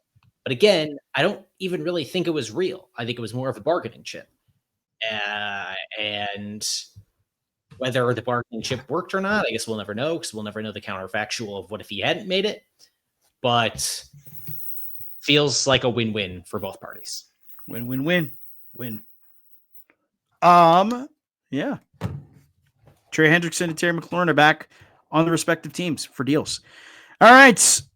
Now we are on to our last division preview, the NFC North. This was a division that last year we previewed, and we were very high on this division being really good. Could that be the case again this year? We're about to find out, and we're about to find out, unfortunately, with the Chicago Bears. This is a tough one to start with because they are the Bears. Chicago fired their head coach mid-season. The Bears have never done that in the team's history. Who did they hire? Ben Johnson, offense coordinator from the Detroit Lions. Ben Johnson, right off the rip, starts bringing his own talent in starts bringing his vision in of what he wants his team. They have Caleb Williams in year 2. We've seen this repeatedly happen from the Bears, where they draft a quarterback one year, and then the next year that coach is gone, and they bring a new coach in, and the quarterback is there without the coach that he had before. These are the Bears, people. They suck. They probably will always suck. But we have to give them a positive outlook on life. Kedrick, what is your touchdown for the Chicago Bears, if they even have any touchdowns this year? Yeah, I have one. Well, kind of, sort of. Although I think the evidence is really clear that sacks are more sticky to quarterbacks statistically than they are sticky to offensive linemen. But if you think differently, after Caleb Williams had the 3rd worst sack percentage in the league, behind only Deshaun Watson and Will Levis, after listening to Sam Gemini on the show 2 years ago tell you how all Justin Fields needs to be good is a good offensive line because Justin Fields kept getting sacked into oblivion, and now Caleb Williams is getting sacked into oblivion. So, of course, the only answer is go sign another offensive lineman. That'll fix everything. Not the fact that he's a quarterback who gets sacked into oblivion. Then you should be pretty happy that the Bears acquired Joe Thuney, who's been a first-team All-Pro guard the last 2 seasons, signed Drew Dahlman in free agency out of Atlanta to be your starting center, who, per PFF's grades, is a really great run blocker and maybe replacement level at best pass blocker. But at least he and fellow offseason acquisition, Jonah Jackson, only played a combined 13 games last season. So, don't look at how often either of the two of them play anything close to complete seasons. But if you think that they might, there's your touchdown, I guess. Gosh, you went out and signed 2 banged up offensive linemen to help stop your quarterback who loves to get sacks from taking sacked. Good luck.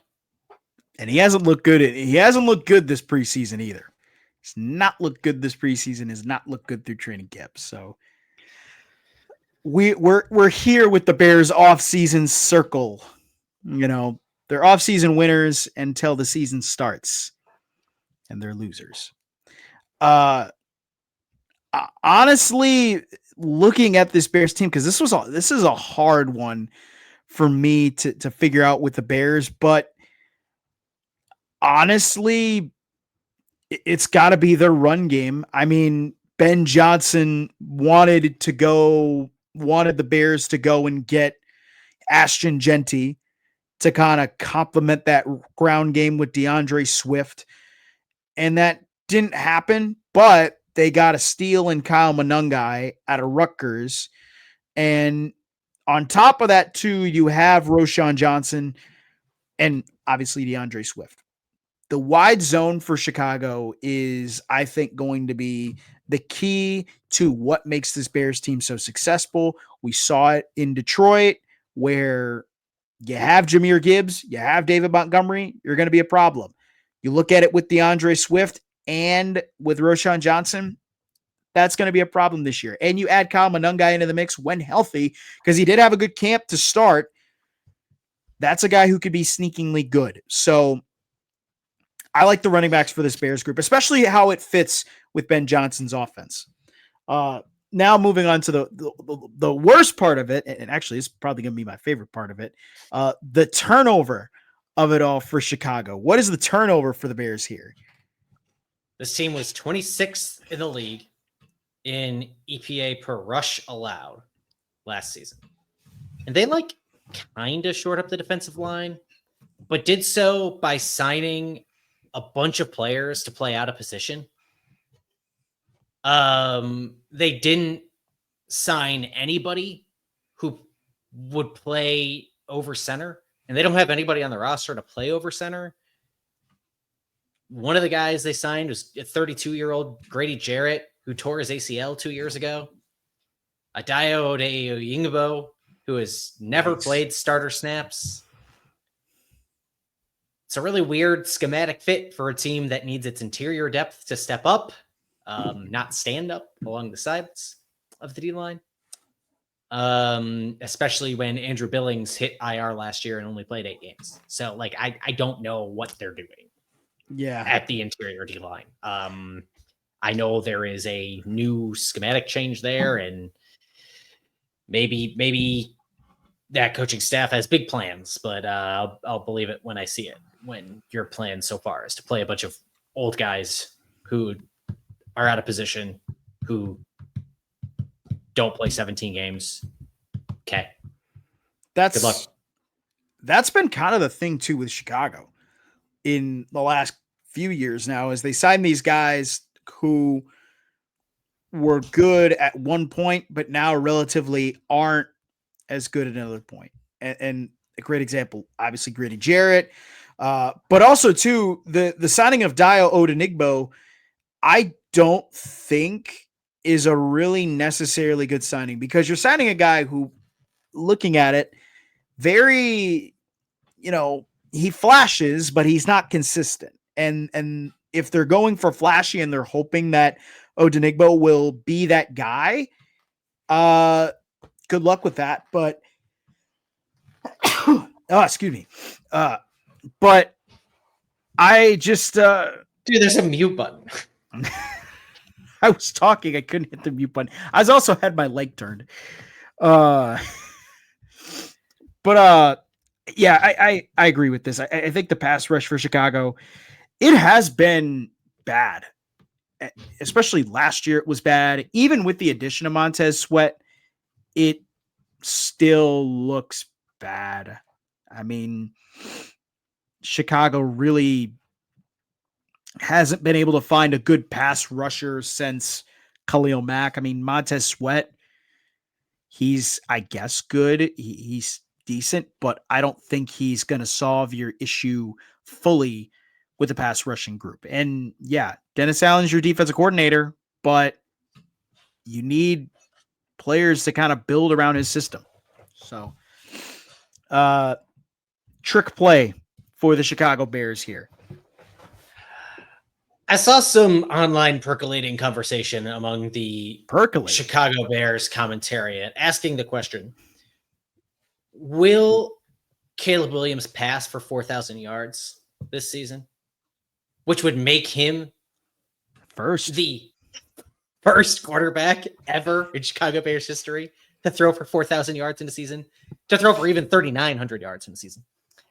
But that isn't the epic accomplishment, theoretical or otherwise, by a Chicago Bears quarterback that I would like to talk about. To me, it is Tyson Bagent, yes, who became the first Chicago Bears quarterback since January of 2014 to sign an extension with the Chicago Bears. The first since Jay Cutler to sign an extension with the Chicago Bears. Tyson Bagent, Chicago Bears, you have done it again. Congratulations. That was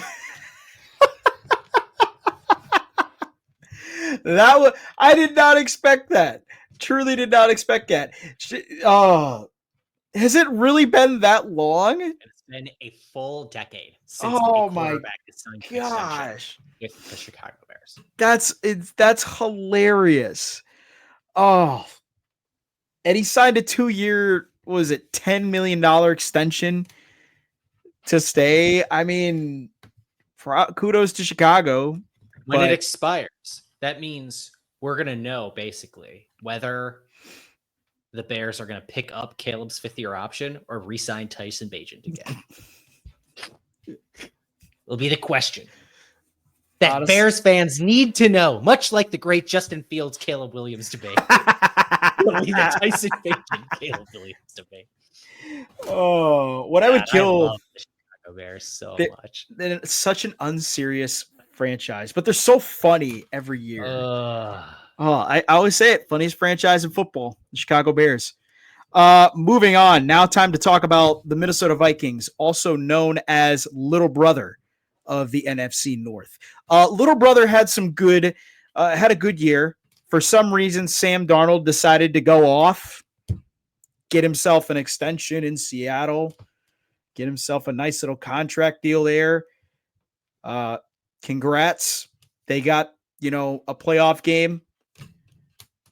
But on the other side of this, Minnesota, however, while they had a sensational season, they lost Sam Darnold.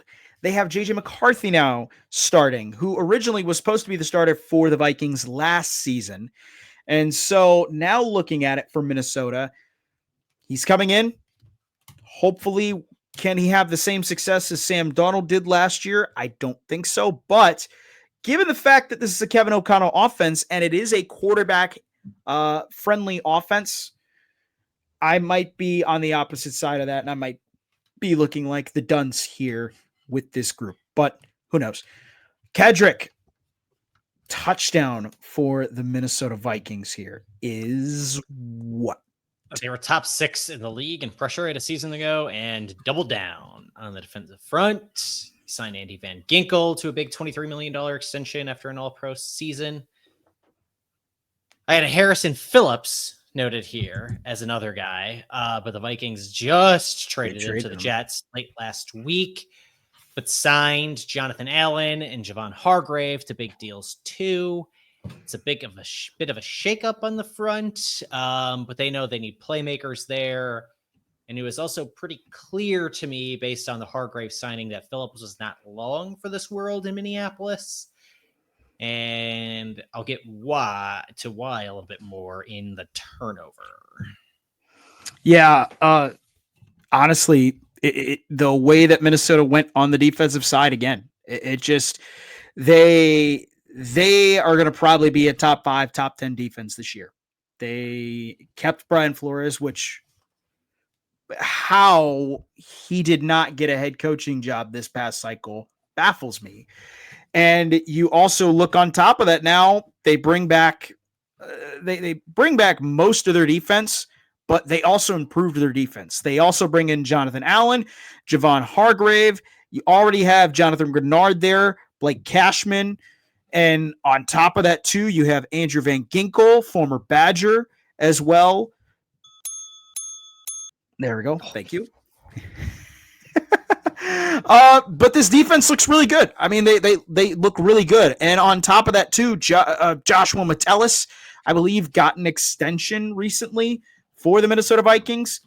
He's a guy that I think is very underrated for that Vikings team and just in the NFL because he plays literally everywhere on the defensive side of the ball. And it is insane to see how successful he is in every position on that side of the ball. So I like what Minnesota did there. on the defensive side. And even with Brian Flores, I mean, they were one of the top teams in terms of pressure rate last year. They were very frustrating to go up against on the defensive side. And the other big thing too, and this is just a personal thought, US Bank Stadium, it's a pretty good stadium. I can't say much more to that. I hope that, some people who are close to me listen to that, who are Vikings fans, will get the gist. But back to the suckiness of it. Turnover for the Minnesota Vikings here, Kedrick. This is the win now team. And by that, I mean, like oh my God, it needs to be right now this season win now team. Mm-hmm. They are $57 million over the cap in 2026. Woo! There are only two teams that come even close to that. They're not One of even them is close to the Kansas Saints City. level. And the They're other not close is to New the Orleans Saints. The Saints is the only other team in the league that comes even close to being $57 million over the cap. The Vikings lead the league in over the cap charges in 2026. Woo! Way out in front. Like Detroit, for example, is 29th in the league in cap space. So like they have the fourth most over the cap charges, and it's less than half the amount of over the cap charges that the Vikings have going into 2026. The Vikings need to win a Super Bowl like right now, or they are screwed.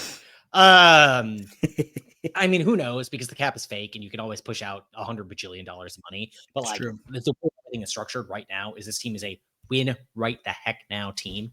And yeah, that's like Javon Hargrave's cap hit goes up to like triple of what it is right now, to $22 million next year. And it's less than 7 right now. Like it's insane. It explains to me why they were willing to trade Harrison Phillips for like nothing, because they just need to get any money they can off the books and get anything for it possible in return, because it is now or never with the way the Vikings are currently constructed. Yeah, this is this roster for Minnesota. Even with getting rid of Harrison Ford, I didn't even think about that. But you put that out there, yeah. If this is a win now Minnesota Vikings team, it's going to be a one and done type of deal in the playoffs. For me, however, the Vikings right now, wide receiver depth is a real issue for Minnesota, because Jordan Addison, he's suspended for the first, I believe, 4 games of the season. That's your number 2 wide receiver. Who's behind him? Jalen Naylor. Solid receiver, but you also look to at Minnesota. They have had some issues with the wide receiver group as of late. They are Ty Felton, who was their 2nd round pick that they brought in from the draft. He hasn't really got, too many reps. And on top of that too, he has been banged up during this camp run. Their wide receiver depth right now is very questionable. And for a guy like JJ McCarthy, you need to have that wide receiver depth in place. And while Justin Jefferson is probably going to take that pressure off, expect to see a lot of double teams early, and expect to see Minnesota at the beginning of the season getting in a bit of a hole because they don't have that other wide receiver there to complete their, to help Justin Jefferson get open and not have to be double teamed. Now, potentially there's been talks of Adam Thielen potentially coming back to Minnesota, but there hasn't been anything, really serious yet. So who knows what could go down there. But the wide receiver depth for Minnesota, not too good right now. And the Jordan Addison suspension, brutal timing for this team. They need that. They need him out there because it helps them. It helps take the pressure off of Justin Jefferson. And without him out there, Justin Jefferson is going to see a lot of double teams to start the season. So, turnover, touchdown. Trick play.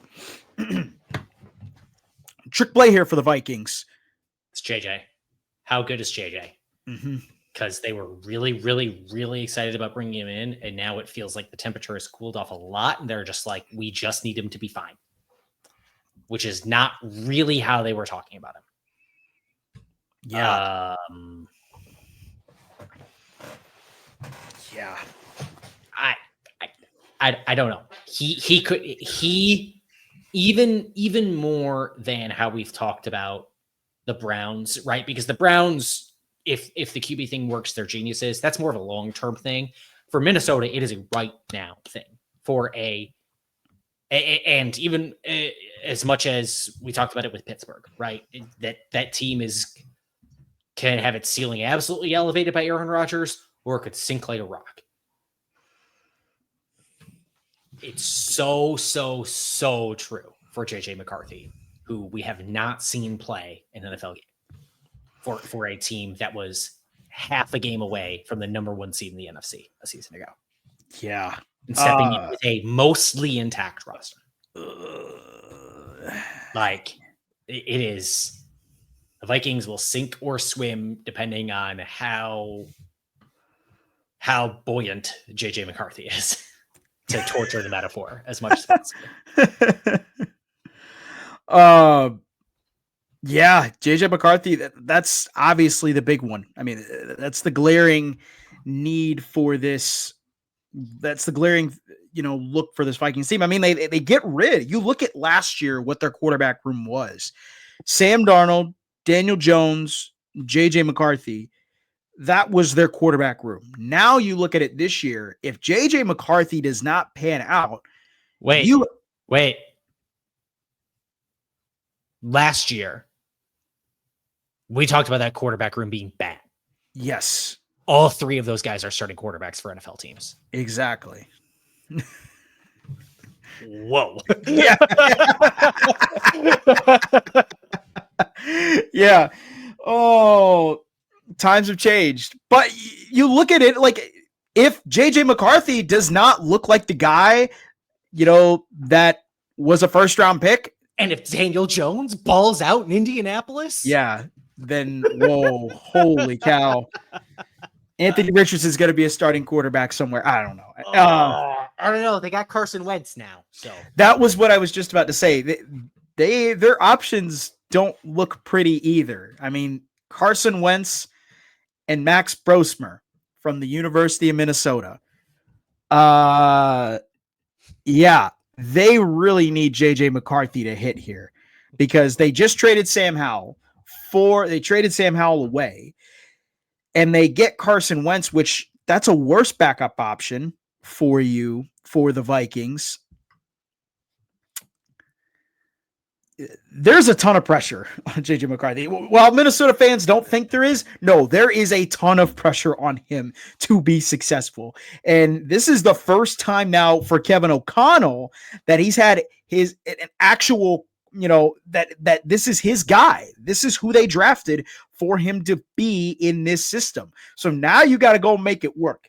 Now you got to see if he is legit or not. So that's really what it is. That's still funny to me, though, that Daniel Jones is sent post. Oh, little did we know there were 3 starting quarterbacks in that Minnesota Vikings locker room. How? Little did we know. How? Okay. Unbelievable. All right. Detroit Lions. This team won the division last year. They also lost in the divisional round last year. They got upset by the Washington Commanders and Jaden Daniels' incredible performance. Detroit, however, does not look as good as they did last year. That roster was 3rd. Believe they were one of the top teams all time in points and all time in scoring last year. Now, Ben Johnson's gone. Aaron Glenn is gone. How do you replace that? How do you replace that production on both sides of the ball? Is Dan Campbell got some more Motor City magic left in him? Who knows? But touchdown for the Lions, Kedrick, is what? This is a team with the fourth best pressure rate in the league last year, and they dedicated some resources to keeping it going. Taking Tyreek Williams in the first round, I think especially helps with some of their issues with depth, given how many of their guys got hurt on defense last year, but they still managed to hold it together best they could. So you're good on that side of the ball. You're probably the same, if not a little bit better, if guys are healthy. Yeah. Offensively, the Lions look decent. I mean, the big thing is the defensive side is all healthy, which was a big thing last year. I mean, their defense, by the time they got to their playoff game, was so banged up last year. I mean, they had third and fourth stringers playing in that defense, and Aaron Glenn did a phenomenal job of making that defense still successful. Now, Aaron Glenn is gone, which is the bad news. The good news is you basically get most of your guys back on the defensive side. So if they want to have some success this year, look to the defensive side to kind of carry that Lions team. Because I don't think I'll even say it. We'll even jump into the turnover here. Kedrick, the turnover for the Detroit Lions is what? I mean, do you have them? Do you actually have them? Are they available to play? Because so far the answer is no. All these guys who are hurt are still hurt. This is a really good regression candidate team if you're looking for a team who might not perform as well as it did last year, because Levi and Wuzunuke, or however the heck you say the name, I'm sorry, is still out after he tore his ACL. He's out for the whole season. They elevated him to a starting role down the stretch of last year because of other injuries, and now he's done. Owen McNeil is still healing his ACL tear. This team is still trying to hold it together. I don't know. It seems rough. And it's not like past injuries. You don't regress up. Past injuries are predictive of future injuries. Yeah. They are certainly a regression down candidate this upcoming year. Yeah, it's if it isn't obvious, it's very obvious. I thought you were going to say the offense, because mine was going to be the offensive side of the ball, and particularly the offensive line. They lose Frank Ragnow, which is a big piece for the Lions to lose. They lose him to retirement, and you look at that team. I mean, Tate Ratledge, Graham Glasgow, Christian Mahogany. That is your right guard, center, left guard. That is not good. Mind you, too, you also have you do have two really good tackles in Taylor Decker and in Penei Sewell. But the interior of that line looks atrociously bad. And especially with Frank Ragnow gone, that offensive line jumped down multiple spots from being a top 5 offensive line to middle of the pack offensive line. And Jared Goff, while he likes to do the quick checkdowns or the quick reads, he may not have that time anymore because of how bad that interior O-line is going to be this year. So, trick play for Detroit. What's your trick play here, Kedrick? To me, it is Isaac Tesla, former Division II guy, before he ends up playing 2 seasons at Arkansas. Detroit trades up for him this past year, giving up their third and 2 future thirds in doing so. So they must really like this guy, because that's a good chunk of draft capital. And also they must really like him because Detroit retains everybody who caught a pass for them last year. It's not like they needed a bunch of pass catchers. You have to go down to the 11th leading receiver by yardage to find a guy who is not on this team this year. It's the 5th wide receiver is the first guy who is no longer on this team. They kept everybody. So they must really like this Isaac Tesla guy. He must be awesome.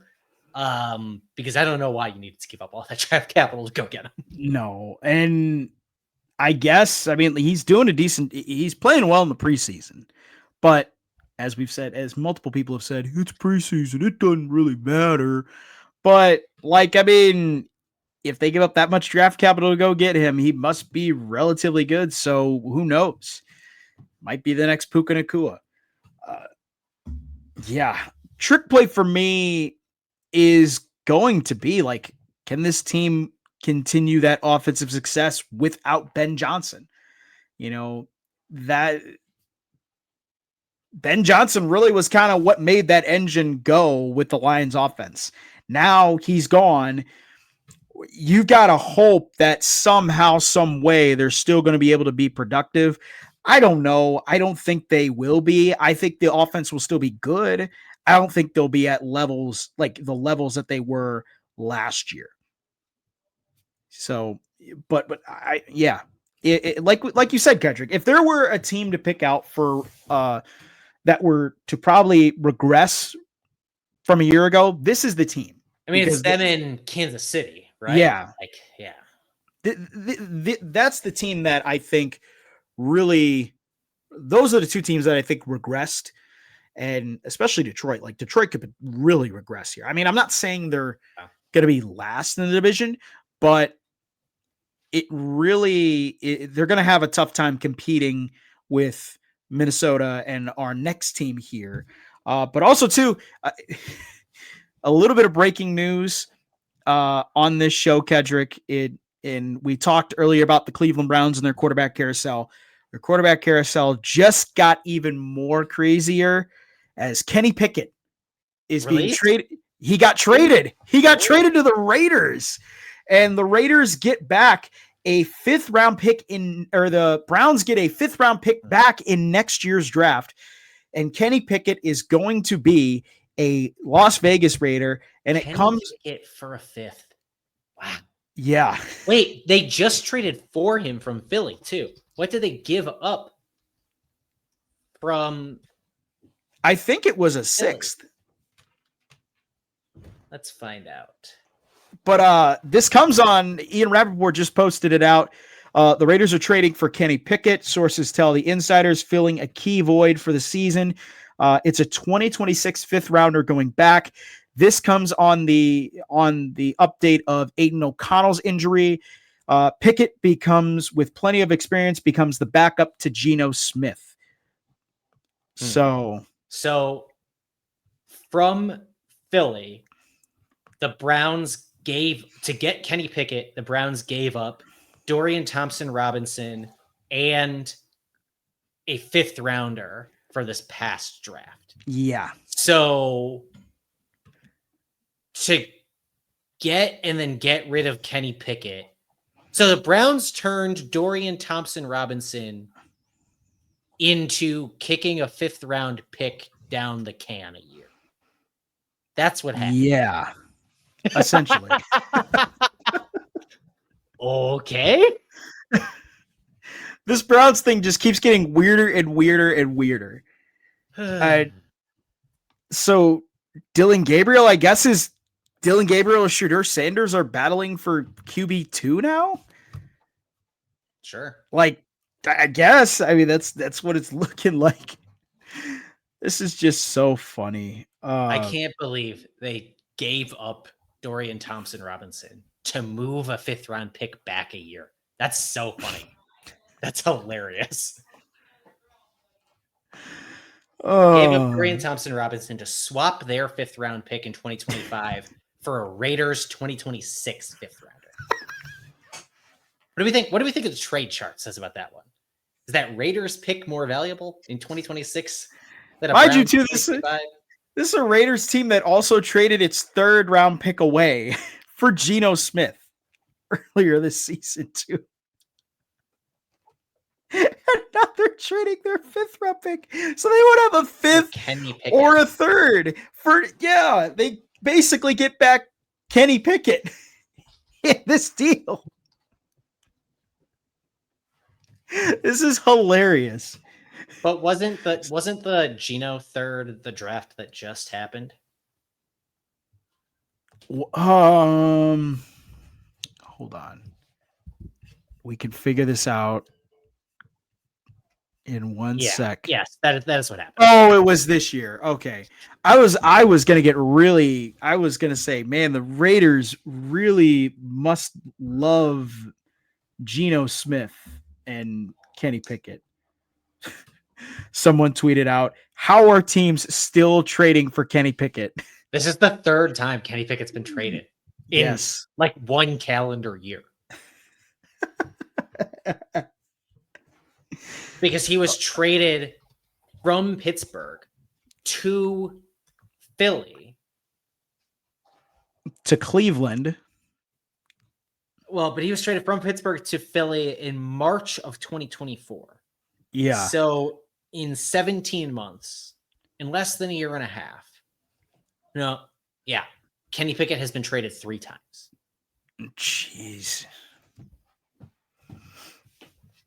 That's hilarious. That without a doubt is hilarious. Oh, just love it. Love it. All right. What did this have to do with Detroit? Huh? What did this have to do with Detroit? Nothing.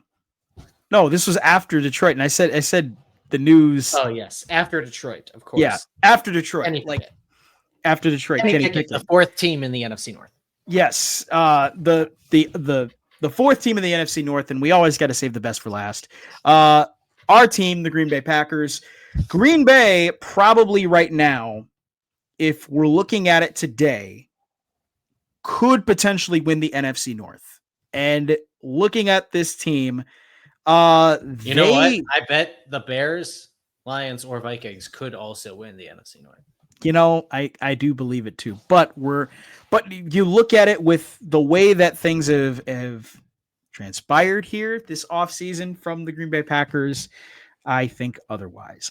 Green Bay this last year made the playoffs, got stopped in the playoffs, got stopped in front of Kedrick in the playoffs, and yeah, I forgot that I was at that game. Yeah. You were like, got stopped. I was like, where was it? I was like, oh, yeah, that's Philly. Yeah. It's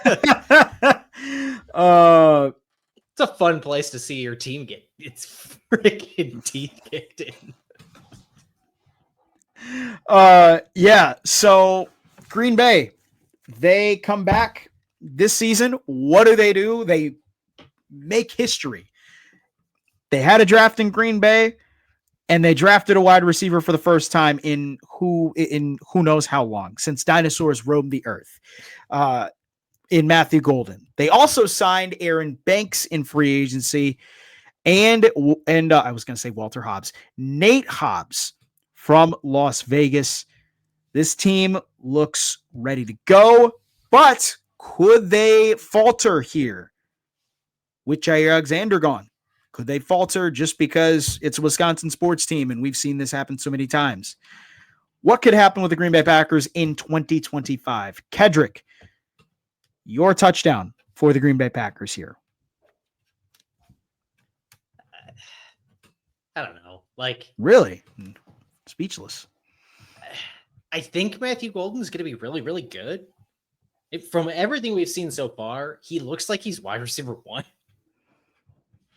And like, for everyone who's been clamoring that this team needs a true 1, and I think the only time that clamoring has become really justified now is when you know you're not going to have Christian Watson all year. Matthew Golden is like basically a godsend. Could be cool. Could be fun. He catches everything, man. Oh, yeah. And this was a team that last year was one of the top teams in terms of drop rate. The worst. The very worst, actually. Yes, the very worst. And not just one of the top teams, the top team in terms of drop percentage. So I'm with you on this too. I mean, Matthew Golden is a big pickup for this team. I mean, they haven't had a first-round wide receiver in ages. and they get one in Matthew Golden. And even just watching him at training camp, just the way that he is able to get in and out of routes and just have that quick little twitch to move himself out of routes and get separation. That's what's really key, I think, for why they drafted him. You also look too, he is fast. Ran a 4.29 at the combine, got some speed to him. They have some wide receivers right now, not particularly the fastest. Catch-wise, I don't know. That's still up for debate. But I love what Matthew Golden has done, especially this whole preseason. I've loved what he's done. I mean, just you look at the preseason game against Seattle where he made a diving catch for 39 yards on a laser shot from Malik Willis. I mean, like, brother, like, come on. It's going to be fun to watch him this year. And that's the touchdown for me in a sense as well. Turnover though for Green Bay. What's your thoughts here? What's the turnover from Green Bay, Kedrick? It seems they are less enthused about the pieces in the secondary than we thought they would be going back like a season, because now it seems like they don't really know what to do with Javon Bullard. Yeah. Which is a big problem because he is kind of supposed to be like anchored in as like this guy's the nickel and everything else. Like we find the best other pieces to put around him.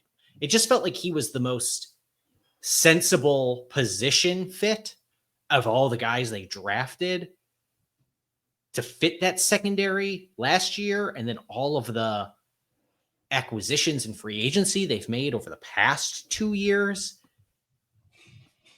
And now it seems like the staff is far less enamored with him as you would have thought they would be, which I think just overall creates like a ripple effect through this secondary that is a problem. Also doesn't help that Nate Hobbs underwent knee surgery like in the late summer too, right? When you're talking about these secondary acquisitions. It seems like they are still just trying to fix the secondary, and that could be this team's Achilles heel. Still is. It's one of the biggest things. I mean, they didn't draft the defensive back until the 7th round in Micah Robinson. But I will say the plus part from this is though, is I think they're kind of banking on guys like Kalen King and now a guy like Bo Melton to hit. Like they're banking on those guys to hit and hope that maybe there's something there. I mean, we've seen it before from a guy who was a wide receiver coming in and then converted to a defensive back, and that panned out well in Sam Shields. So maybe they're thinking with Bo Melton that that's the same thing that could happen there. And even too, Kalen King last year, or if you were to go 2 years ago, Kalen King was a first-round product. He was a first-round product coming out of Penn State. But 2024, when they drafted him, he was a 7th-round pick because he had a bad year at Penn State. He struggled at Penn State. And now you look at it from what we've heard, from what I've heard from Jeff Hafley, and from what we've heard from some of the Packers media and Matt LaFleur, they really like Kalen King. Maybe he finds his way onto the starting role. But yeah, this secondary is rough. I will say though, it's not as bad as the offensive line depth for this Green Bay Packers team, because when you look at this offensive line depth for Green Bay, it is relatively horrible. And given for the fact that you look at it, Aaron Banks has been in and out of the lineup with injury. Jordan Morgan probably will have to fill in that guard, which that's a solid replacement. He's had a really good camp. He's had a really good preseason. I mean, you look at the numbers, Pro Football Focus, he's one of the top tackles this year in the preseason in terms of metric or in terms of percentage. But you look after that, Donovan Jennings, Jacob Monk, Tyler Cooper. And they also drafted a rookie in Anthony Belton, which he's a force. He's 320 plus pounds, which is great. But in a couple of these preseason games, especially the Colts one, he had a nightmare day where he had where there were five penalties, were holding, which has been a recurring theme. Yes. So that depth is a concern. I mean, it's a big concern because, this is a team, mind you, that every single year before 2023 would draft O-linemen in the draft. And the 1 year they took off, now their depth is starting to crash. And this is the worst depth that they've had in a long time in terms of O-line depth. I mean, Jacob Monk may not make the roster. Donovan Jennings may not make the roster. And even on top of that, they've had some weird misses on evals on offensive line the last 2 years. And it's really bitten them considering and also too, Kedrick, they just traded for an O-lineman. They nearly had take the, and I'd have to pull all of these names, right? But this is where we're talking a Josh Myers. We're talking who is, and I always mix these guys up, who signed with the Giants 2 off seasons ago. John Runyon. Take these guys who have been cast off, these guys who basically would have been the Green Bay second team offensive line in 2023, in the first year Jordan Love started. If it's not for Elton Jenkins, you might be taking that second team over their first team offensive line right now. I know that's a little bit hyperbolic, but I don't think it's that much of a slam dunk that you take the 2025 first team over the 2023 second team. That 2023 second team had insane depth. Mm-hmm. A lot of depth. Mind you, too, and that's the thing, too. They were so good that they didn't take an O-lineman. Yeah. Well, they also didn't, Brian Gutekunst didn't take into account, we probably should have drafted an O-lineman for the future in case if this happens. And mind you, too, and another thing, too, is their O-line right now is so bad that they've had to they just traded for an O-lineman yesterday. Darian Kinnard from the Eagles. And that's how bad this depth has gotten. Brian Gutekunst rarely trades at the beginning of the season for a player. So yeah, when he's doing that, that depth is bad. You know that it's bad.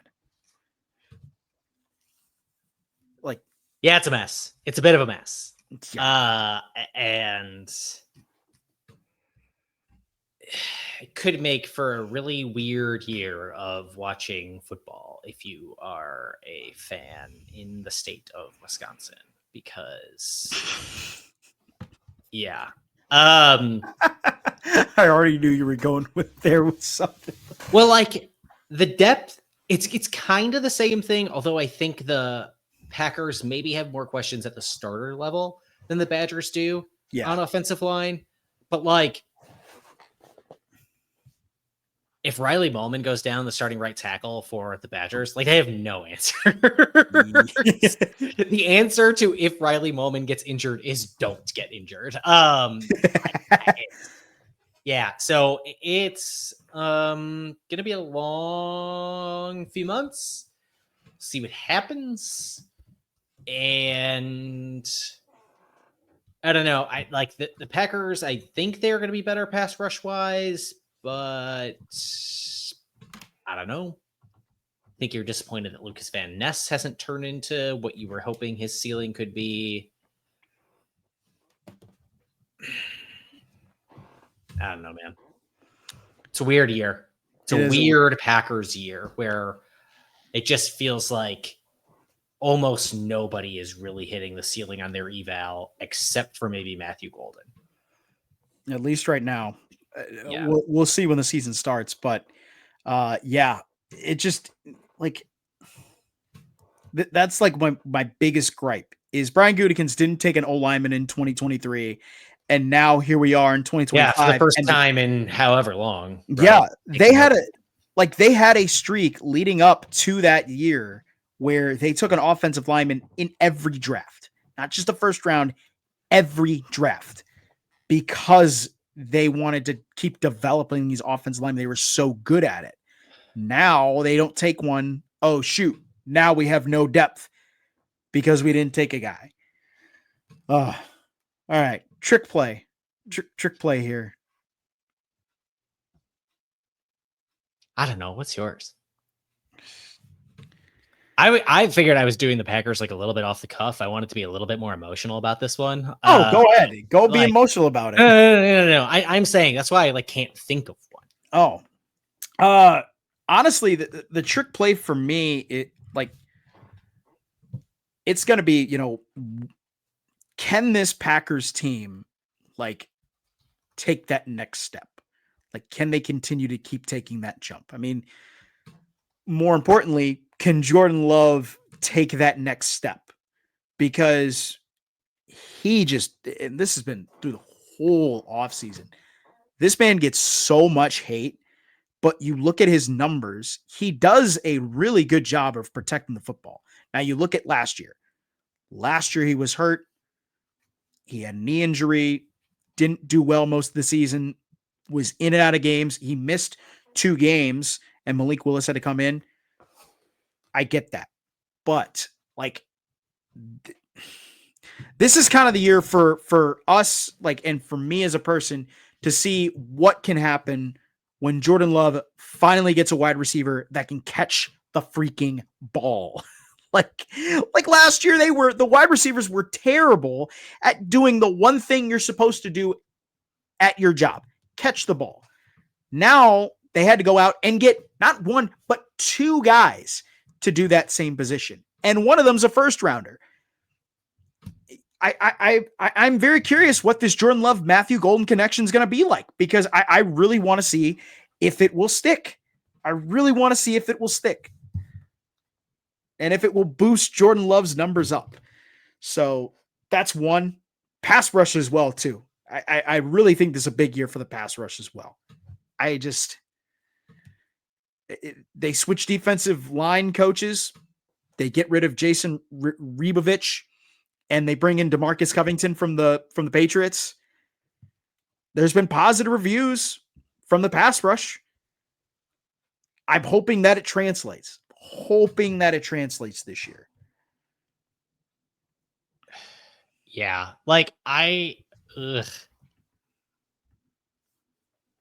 The Jordan Love of it all is just,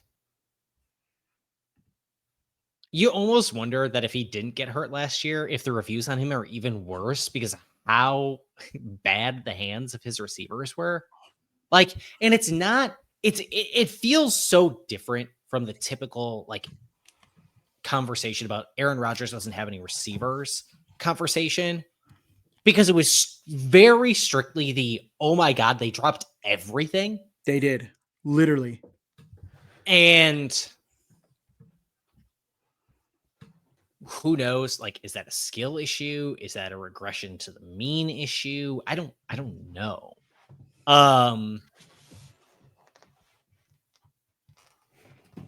It does feel, however, like this is the most tenuous a roster Jordan Love has had in his 3 years as a starter, which means there is more on him now, perhaps, than at any point in time in his career so far. And what happens because of that will be, determinate of how far this team goes, not determinate of his future, because he's tied to Green Bay for a long time. Yeah.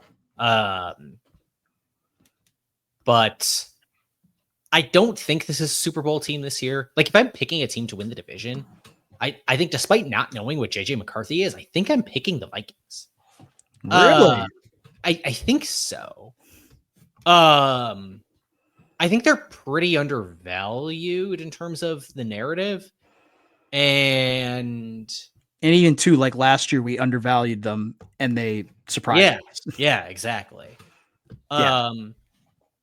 They don't have the same kind of coordinator turnover as a Detroit is. They aren't like perpetually banged up like Detroit. I know they have questions, but like their offensive line is so freaking deep, man. It's their lines on both sides of the ball are just nuts. I really like the Vikings this year. And like if they won like 14 games and went 5-1 in the division, it would not shock me. Interesting. Because I have Green Bay winning the division.